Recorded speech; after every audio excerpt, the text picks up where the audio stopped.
The Forgotten Beating, the death of Peter Robinson.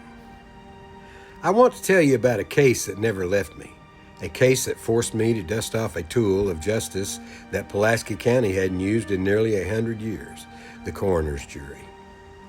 The man's name was Peter Robinson. Peter wasn't a headline, he wasn't high profile, he was an elderly man living out his final years in a nursing home.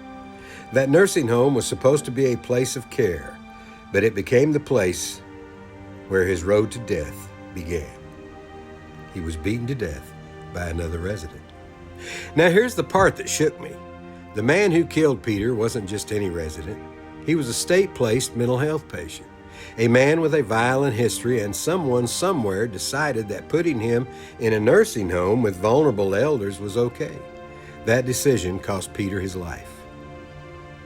When I arrived at the morgue as the coroner and I looked at Peter's body, I saw more than just signs of trauma. I saw failure, systemic failure, a broken chain of accountability stretching from the state to that facility. And I knew then that this death couldn't just disappear into paperwork. So I did something that hadn't been done in Pulaski County in nearly a century. I empaneled a coroner's jury. 6 citizens sat down to listen, to ask questions, to examine the facts. It was swift and it was just. The jury returned a verdict of homicide.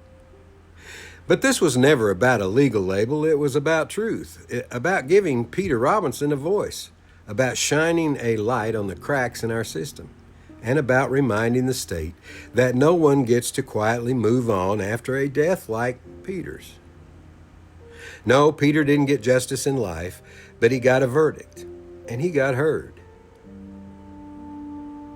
This is why I believe in the power of the coroner's office, not just as a technical role, but as a human one. And sometimes the old tools, like a jury of everyday people, are still the most powerful ones we've got.